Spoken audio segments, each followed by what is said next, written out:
Hi guys, Samantha here of Enroda Beauty and Enroda Eyewear. I wanted to come to you with a beauty talk on client retention. So a lot of us talk a lot of us business owners talk a lot to you about client acquisition, about getting new clients, which is super important, of course, if you're new in the beauty industry or whatever industry that requires you to have clients, right? Getting your first clients through the door is essential to you surviving in your new business, right? While that's one arm to tackle in your business, the other is definitely client retention. I think what a lot of people really don't touch on is that client retention is going to be the cornerstone to you being booked and busy in whatever industry and field you're in. Okay, so the difference between client acquisition and client retention. Client acquisition is getting new clients, brand new clients who you've never serviced. And client retention is having those clients, those new clients be repeat clients.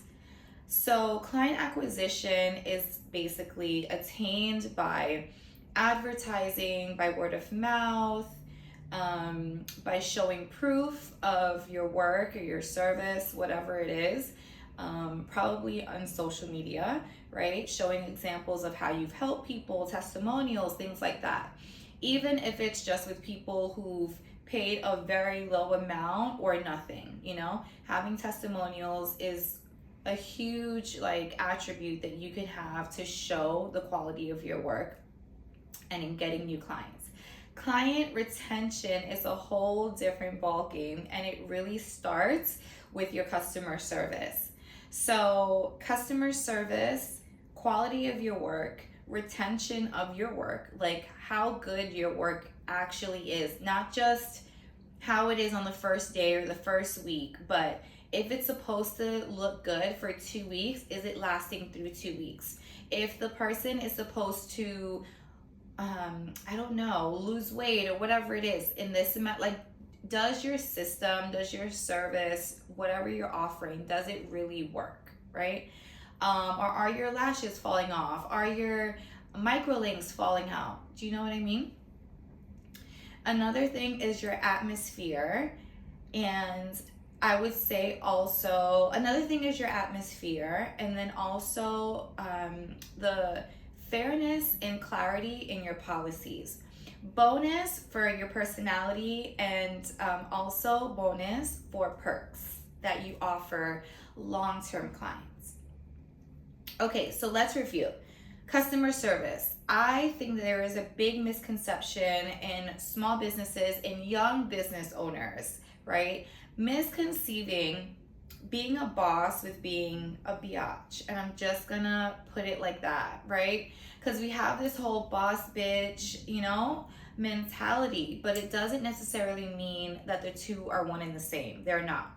So coming from my experience of having worked 10 years in a corporate environment, working interdepartmentally, working with, extensions of the business overseas and so forth and so on, you have to have a certain demeanor and way about you in interacting, right? Professionalism. And it's still required when you own your own business and you're servicing customers. They are not doing you a favor by coming to you. It's mutual, where you're giving them a service and they're paying for it. And so there should be a respect that you're giving to your customers. And I think that also starts with a clear and fair policy, catalog of policies.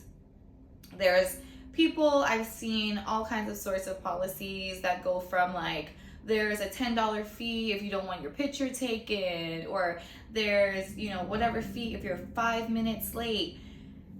In spas, in doctor's offices and what have you, there's always a grace period, There is also the argument that maybe you don't have to have professional corporate experience, but have you been places? Have you surveyed the kind of treatment that you're getting at professional places, right?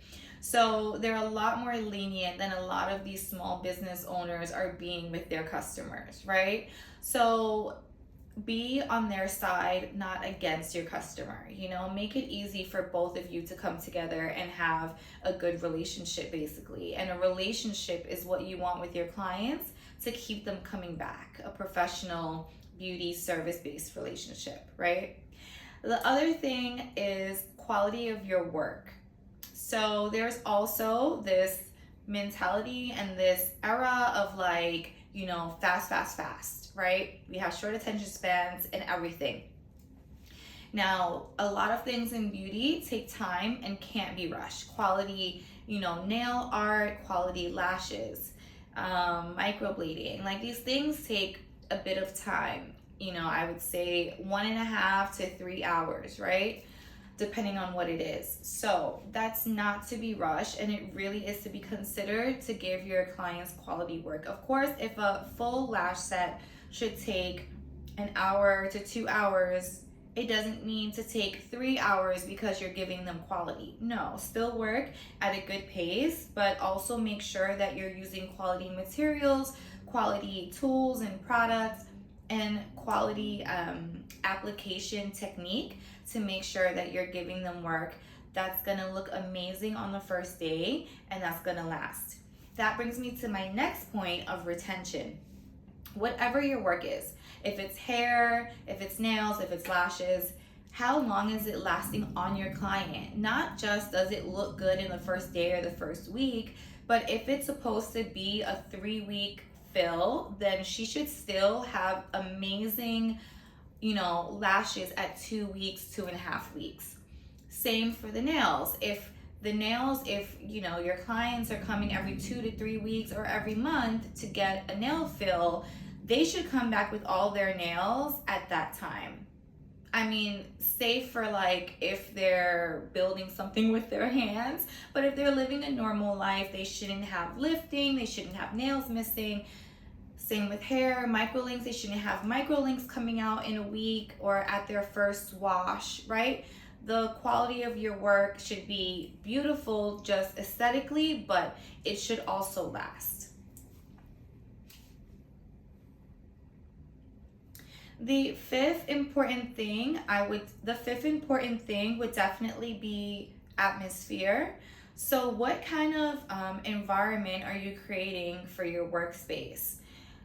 I do understand that people work from home. When I worked from home, I had a separate room that was my lash studio. Yes, you had to walk through the house, but the door would be closed. It would be beautiful in there. Clients would be surprised at how cute my lash room was, and it was comfortable, and they would feel safe closing their eyes. You shouldn't have your clients in the middle of your living room or in your kitchen or what have you. You should try to really dedicate a space that you can offer your services to your clients where they're going to be comfortable. They may come to you for the first time because they didn't know what they were walking into, but chances are that they won't return if they're not comfortable. And then I would say bonus points goes to having a personality that meshes with most people at least, and also offering your customers perks. So for my long-term customers, I always give them discounts on their birthday. Even if you've just been coming to me for a couple of months, if you mention that your birthday is next week, I'm gonna give you either a free brow wax or some money off of your appointment, off of your balance, right? Or waive your deposit for next time, something like that. And then also for long-term clients, from like really long-term clients, like clients who have been coming to me for a year or 2 years, I'll discount their fills and their full sets. So they'll always have like, you know, $10 to $20 less than just like the normal price because of their loyalty to me. How can you thank your customers for sticking with you? It's so important, and it really is the cornerstone of you just not grappling for new customers and being able to have a sustainable business is client retention. So I hope that you guys consider all of my tips for customer service, clear and fair policies, retention, quality of work, and atmosphere. Okay guys, happy lashing, but Happy entrepreneurship. Thanks, guys. Peace. And if you have any other questions, also, if you have any other questions for me, if you want to be mentored, if you want lash training, definitely feel free to reach out at the contact button in our bio by email or text. Thank you guys. Bye-bye.